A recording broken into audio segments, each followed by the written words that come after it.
जय श्री कृष्णा, जय श्री राम, जय श्री राधे राधे, जय श्री महाकाल। इस वीडियो में आपको श्रवण कराएंगे दक्ष यज्ञ की पूर्ति की कथा श्रवण कीजिएगा। श्री मैत्रेय जी कहते हैं, महाभाव विदुर जी, ब्रह्मा जी के इस प्रकार प्रार्थना करने पर भगवान शंकर ने प्रसन्नता पूर्वक हंसते हुए कहा, सुनिए। श्री महादेव जी ने कहा, प्रजापति, भगवान की माया से मोहित हुए दक्ष जैसे ना समझो के अपराध की ना तो मैं चर्चा करता हूँ और ना याद ही। मैंने तो केवल सावधान करने के लिए ही उन्हें थोड़ा सा दंड दे दिया। दक्ष प्रजापति का सिर जल गया है, इसलिए उनके बकरे का सिर लगा दिया गया जाए। भगदेव मित्र देवता के नेत्रों से अपना यज्ञ भाग देखें। पूसा पिसा हुआ अन्न खाने वाले हैं, वे उसे यजमान के दांतों से भक्षण करें तथा अन्य सब देवताओं के अन्न प्रत्यंग भी स्वस्थ हो जाए, क्योंकि उन्होंने यज्ञ से बचे हुए पदार्थों को मेरा भाग निश्चित किया है। अर्ध्यु आदि याज्ञिकों में से जिनकी भुजाएं टूट गई हैं, वे अश्विनी कुमार की भुजाओं से, और जिनके हाथ नष्ट हो गए हैं, वे पूषा के हाथों से काम करें तथा भृगुजी के बकरे की सी दाढ़ी मूछ हो जाए। श्री मैत्रेय जी कहते हैं, वत्स विदुर, तब भगवान शंकर के वचन सुनकर सब लोग प्रसन्न चित्त से धन्य धन्य कहने लगे। फिर सभी देवता और ऋषियों ने महादेव जी से दक्ष की यज्ञशाला में पधारने की प्रार्थना की और तब वे उन्हें ब्रह्मा जी को साथ लेकर वहां गए। वहां जैसा जैसा भगवान शंकर ने कहा था, उसी प्रकार सब कार्य करके उन्होंने दक्ष की धड़ से यज्ञ पशु का सिर जोड़ दिया। सिर जुड़ जाने पर रुद्रदेव की दृष्टि पड़ते ही दक्ष तत्काल सोकर जागने के समान जी उठे और अपने सामने भगवान शिव को देखा। दक्ष का शंकर द्रोह, काली मां से कलुषित हृदय उनका दर्शन करने से शरतकालीन सरोवर के समान स्वच्छ हो गया।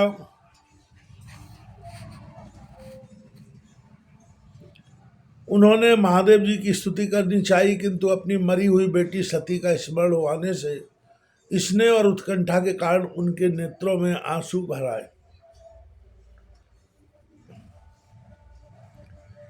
उनके मुख से शब्द न निकल सका। प्रेम से भयल परम बुद्धिमान प्रजापति ने जैसे तैसे अपने हृदय के आवेग को रोककर विशुद्ध भाव से भगवान शिव की स्तुति करनी आरंभ की। दक्ष ने कहा, भगवान, मैंने आपका अपराध किया था, किंतु आपने उसके बदले में मुझे दंड के द्वारा शिक्षा देकर बड़ा ही अनुग्रह किया है। अहो, आप और श्री हरि तो आचारहीन नाम मात्र के विप्रों की भी उपेक्षा नहीं करते, फिर हम जैसे यज्ञ आगादि करने वालों को क्यों भूलेंगे। विभु, आपने प्रभु आपने ब्रह्मा होकर सबसे पहले आत्म तत्व की रक्षा के लिए अपने मुख से विद्या, तप और व्रतादि के धारण करने वाले विप्रों को उत्पन्न किया था। जैसे चरवाहा लाठी लेकर गौओं की रक्षा करता है, उसी प्रकार आप उन विप्रों की सब विपत्तियों से रक्षा करते हैं। मैं आपके तत्व को नहीं जानता था, इसी से मैंने भरी सभा में आपको अपने बागबाणों से बेधा था, किंतु आपने मेरे उस अपराध का कोई विचार नहीं किया। मैं तो आप जैसे पूज्यतम महानुभावों का अपराध करने के कारण नरकादि नीच लोकों में गिरने वाला था, परंतु आपने अपनी करुणा भरी दृष्टि से मुझे उबार लिया। अब भी आपको प्रसन्न करने योग मुझ में कोई गुण नहीं है, बस आप अपने ही उदारतापूर्ण बर्ताव से मुझ पर प्रसन्न हो।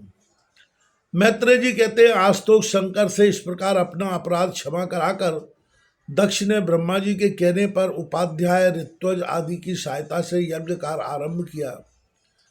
तब विप्रों ने यज्ञ संपन्न करने के उद्देश्य से रुद्रगण संबंधी भूत पिशाचों के संसर्ग जनित दोष की शांति के लिए 3 पात्रों में विष्णु भगवान के लिए तैयार किए हुए पुरोडास नामक चरु का हवन किया। विदुर जी उस हवि को हाथ में लेकर खड़े हुए। अर्धवर्यु के साथ यजमान दक्ष ने ज्यों ही विशुद्ध चित्त से श्री हरि का ध्यान किया, त्यों ही सहसा भगवान महाप्रकट हो गए। बृहत एवं रथंतर नामक शाम स्त्रोत्र जिनके पंख हैं, उन गरुड़ जी के द्वारा समीप लाए हुए भगवान ने दसों दिशाओं को प्रकाशित करती हुई अपनी अंग कांति से सब देवताओं का तेज हर लिया। उनके सामने सबकी कांति फीकी पड़ गई। उनका श्याम वर्ण था, कमर में सुवर्ण की करधनी तथा पीतांबर सुशोभित थे। सिर पर सूर्य के समान देदीप्यमान मुकुट था।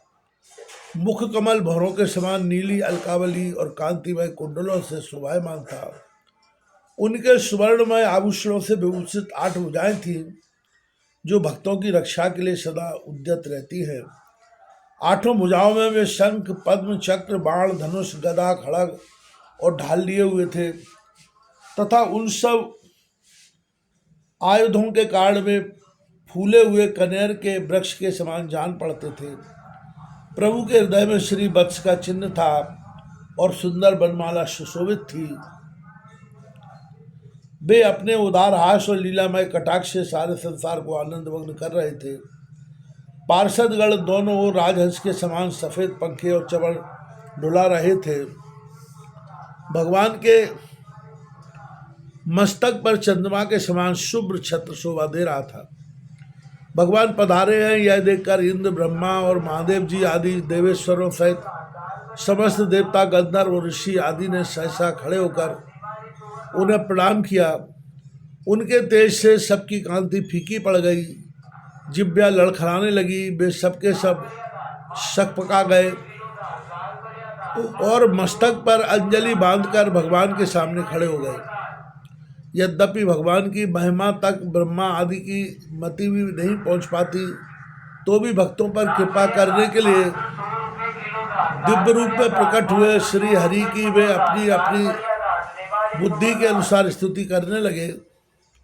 सबसे पहले प्रजापति दक्ष एक उत्तम पात्र में पूजा की सामग्री ले नंद, सुनंद आदि पार्षदों से घिरे हुए प्रजापतियों के परम गुरु भगवान ब्रजेश यज्ञेश्वर के पास गए और अति आनंदित हो विनीत भाव से हाथ जोड़कर प्रार्थना करके प्रभु के शरणापन्न हुए। दक्ष ने कहा, भगवान आपने स्वरूप में आप बुद्धि की जागृत आदि संपूर्ण अवस्थाओं से रहित, शुद्ध चिन्मय भेद रहित, अतएव निर्भय हैं। आप माया का तिरस्कार करके स्वतंत्र रूप से विराजमान हैं।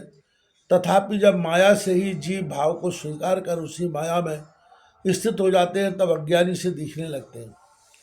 ऋत्विजों ने कहा, उपाधि रहित प्रभु भगवान रुद्र के प्रधान अनुचर नंदीश्वर के शाप के कारण हमारी बुद्धि केवल कर्म कांड में ही फंसी हुई है। अतएव हम आपके तत्व को नहीं जानते, जिसके लिए हम इस कर्म का यही देवता है, ऐसी व्यवस्था की गई है। उस धर्म प्रवृत्ति के प्रयोजक वेद त्रय से प्रतिपादित यज्ञ को ही हम आपका स्वरूप समझते हैं। सदस्यों ने कहा, जीवों को आश्रय देने वाले प्रभु जो अनेक प्रकार के क्लेशों के कारण अत्यंत दुर्गम है, जिसमें काल रूप भयंकर सर्प ताक में बैठा हुआ है, द्वंद्व रूप अनेकों गड्ढे हैं, दुर्जन रूप जंगली जीवों का भय है तथा शोक रूप दावा नल धड़क रहा है। ऐसे विश्राम स्थल से रहित संसार मार्ग में जो अज्ञानी जीव कामनाओं से पीड़ित होकर विषय रूप मृत तृष्णा जल के लिए ही देह गे का भारी बोझा सिर पर लिए जा रहे हैं, वे भला आपके चरण कमलों की शरण में कब आने वाले हैं। रुद्र ने कहा, वरदायक प्रभु आपके उत्तम चरण इस संसार में सकाम पुरुषों को संपूर्ण पुरुषार्थों की प्राप्ति कराने वाले हैं, और जिन्हें किसी भी वस्तु की कामना नहीं है, वे निष्काम मुनिजन भी उनका आदर पूर्वक पूजन करते हैं। उनमें चित्त लगा रहने के कारण यदि अज्ञानी लोग मुझे आचरण भ्रष्ट कहते हैं, तो कहें आपके परम अनुग्रह से मैं उनके कहने सुनने का कोई विचार नहीं करता। भृगु जी ने कहा, आपकी गहन माया से आत्मज्ञान लुप्त हो जाने के कारण जो अज्ञान निद्रा में सोए हुए हैं, वे ब्रह्मादि देहधारी आत्मज्ञान में उपयोगी आपके तत्व को अभी तक नहीं जान सके। ऐसे होने पर भी आप अपने शरणागत भक्तों के तो आत्मा और सुहृद हैं, अतः आप मुझ पर प्रसन्न होइए। ब्रह्मा जी ने कहा, प्रभु पृथक पृथक पदार्थों की को जानने वाली इंद्रियों के द्वारा पुरुष जो कुछ देखता है वह आपका स्वरूप नहीं है, क्योंकि आप ज्ञान, शब्द आदि विषय और श्रोत्रादि इंद्रियों के अधिष्ठान हैं। ये सब आप में अध्यस्त है, अतएव आप इस मायामय प्रपंच से सर्वथा अलग हैं। इंद्र ने कहा, अच्युत, आपका यह जगत को प्रकाशित करने वाला रूप देवद्रोहियों का संहार करने वाली 8 भुजाओं से सुशोभित है, जिनमें आप सदा ही नाना प्रकार के आयुध धारण किए रहते हैं। यह रूप हमारे मन और नेत्रों को चरम आनंद देने वाला है। याज्ञकों की पत्नियों ने कहा, भगवान ब्रह्मा जी ने आपके पूजने के लिए ही इस यज्ञ श्री की रचना की थी, परंतु दक्षपद कुपित होने के कारण इसे भगवान पशुपति ने अब नष्ट कर दिया है। यज्ञ मूर्ति शमशान भूमि के समान उत्सव हीन हुए हमारे उस यज्ञ को आप नील कमल की सी कांति वाले अपने नेत्रों से निहार कर पवित्र कीजिए। ऋषियों ने कहा, भगवान आपकी लीला बड़ी ही अनोखी है, क्योंकि आप कर्म करते हुए भी उनसे निर्लेप रहते हैं। दूसरे लोग वैभव की भूख से जिन लक्ष्मी जी की उपासना करते हैं तो स्वयं आपकी सेवा में लगी रहती हैं, तो भी आप उनका मान नहीं करते, उनसे निष्प्रह रहते। सिद्धों ने कहा, प्रभु यह हमारा मन रूप हाथी नाना प्रकार के क्लेश रूप दावानल से दग्ध एवं अत्यंत त्रसित होकर आपकी कथा रूप विशुद्ध अमृत में ही सरता में घुसकर गोता लगाए बैठा है। वहाँ ब्रह्मानंद में लीन सा हो जाने के कारण उसे ना तो संसार रूप दावानल का ही स्मरण है और न वह उस नदी से बाहर ही निकलता है। यजमान पत्नी ने कहा, सर्वसमर्थ परमेश्वर आपका स्वागत है, मैं आपको नमस्कार करती हूँ, आप मुझ पर प्रसन्न होइए। लक्ष्मीपति अपनी प्रिया लक्ष्मी जी के सहित आप हमारी रक्षा कीजिए। यज्ञेश्वर, जिस प्रकार सिर के बिना मनुष्य का धड़ अच्छा नहीं लगता, उसी प्रकार अन्य अंगों से पूर्ण होने पर भी आपके बिना यज्ञ की शोभा नहीं होती। लोकपालों ने कहा, अनंत परमात्मन आप समस्त अंतःकरण के साक्षी हैं। यह सारा जगत आपके ही द्वारा देखा जाता है, तो क्या मायक पदार्थों को ग्रहण करने वाली हमारी इन नेत्रादि इंद्रियों से कभी आप प्रत्यक्ष हो सके हैं?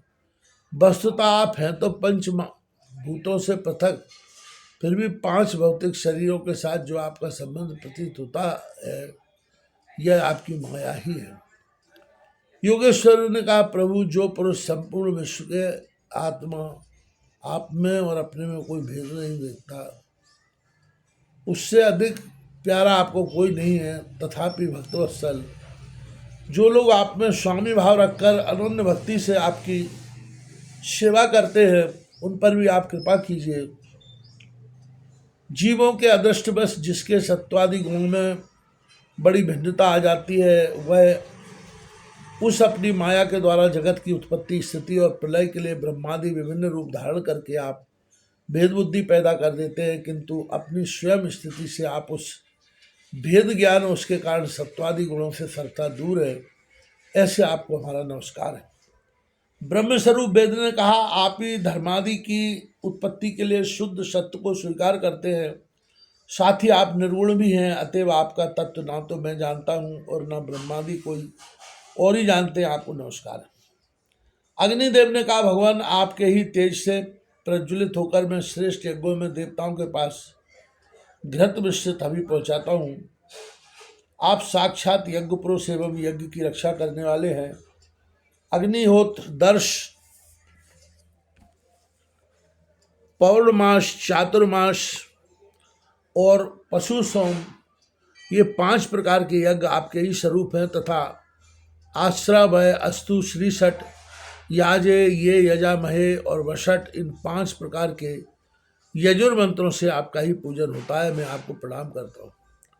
देवताओं ने कहा, देव आप आदि पुरुष हैं, पूर्व कल का अंत होने पर अपने कार्य रूप इस प्रपंच को उदर में लीन कर अपने ही प्रलयकालीन जल के भीतर शेष नाग की उत्तम शैया पर शयन किया था। आपके आध्यात्मिक स्वरूप का जनलोक, लोकादिवासी सिद्धिगण भी अपने हृदय में चिंतन करते हैं। अहो वहीं आप आज हमारे नेत्रों के विषय होकर अपने भक्तों की रक्षा कर रहे हैं। गंधर्वों ने कहा, देव, मरीच आदि ऋषि और ये ब्रह्मा, इंद्र तथा रुद्रादि देवतागण आपके ही अंश हैं। महानतम यह संपूर्ण विश्व आपके खेल की सामग्री है। नाथ, ऐसे आपको हम सर्वथा प्रणाम करते हैं। विद्याधरों ने कहा, प्रभु, परम पुरुषार्थ की प्राप्ति के साधन रूप इस मानव देव को पाकर भी जीव आपकी माया से मोहित होकर इसमें मेरेपन का अभिमान कर लेता है। फिर वह दुर्बुद्धि अपने आत्मियों से तिरस्कृत होने पर भी असत विषयों का की ही लालसा करता रहता है। किंतु ऐसी अवस्था में भी जो आपके कथामृत का सेवन करता है वह संताकर्ण के मोह को सर्वथा त्याग देता है।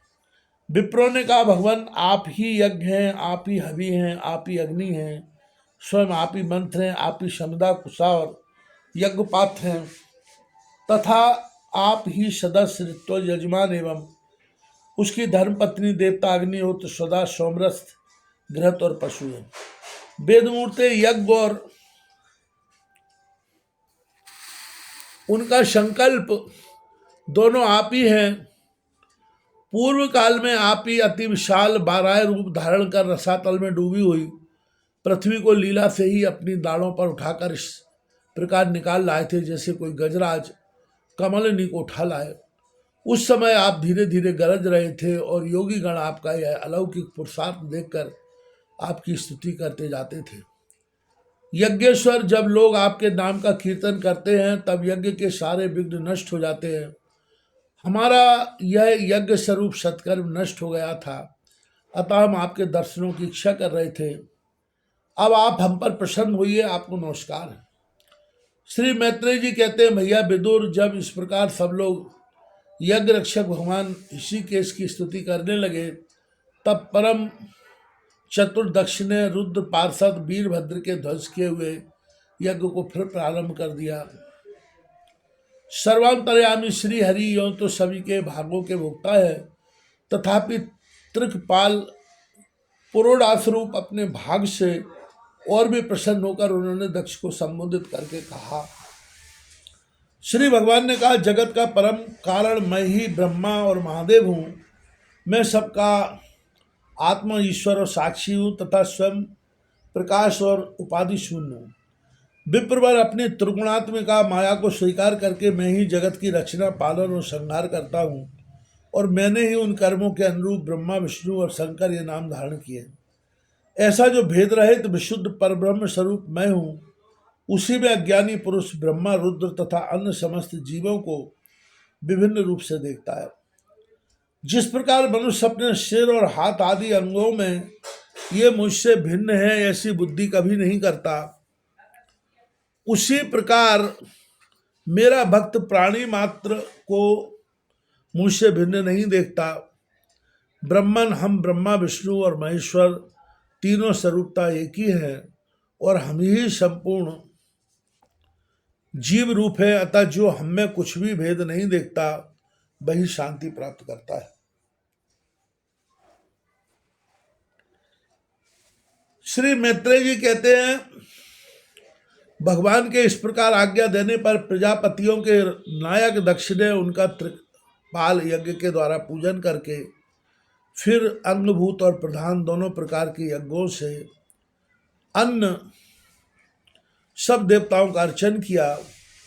फिर एकाग्रचित्त हो भगवान शंकर का यज्ञ शेष रूप उनके भाग से यजन किया तथा समाप्ति में किए जाने वाले उदवसान नामक कर्म से अन्न सोमपाई एवं दूसरे देवताओं का यजन कर यज्ञ का उपसंहार किया और अंत में ऋत्विजों के सहित अवभृत स्नान किया। फिर जिन्हें अपने पुरुषार्थ में ही सब प्रकार की सिद्धियां प्राप्त थी, उन दक्ष प्रजापति को तुम्हारी सदा धर्म में बुद्धि रहे ऐसा आशीर्वाद देकर सब देवता स्वर्गलोक को चले गए। विदुर जी, सुना है कि दक्ष सुता सती जी ने इस प्रकार अपना पूर्व शरीर त्याग कर फिर हिमालय की पत्नी मेनका के गर्भ से जन्म लिया था। जिस प्रकार प्रलय काल में लीन हुई शक्ति सृष्टि के आरंभ में फिर ईश्वर का ही आश्रय लेती है। उसी प्रकार अनन्य परायण श्री अंबिका जी ने उस जन्म में भी अपने एकमात्र आश्रय और प्रियतम भगवान शंकर को ही वर्ण किया था। विदुर जी दक्ष यज्ञ का विध्वंस करने वाले भगवान शिव का यह चरित्र मैंने बृहस्पति जी के शिष्य परम भागवत उद्धव जी के मुख से सुना था। कुरुनंदन श्री महादेव जी का यह पावन चरित्र यश और आयु को बढ़ाने वाला तथा पाप पुंज को नष्ट करने वाला है। जो पुरुष भक्तिभाव से इसका नित्य प्रति श्रवण और कीर्तन करता है वह अपनी पाप राशि को नष्ट कर देता है। श्री सद्गुरुदेव।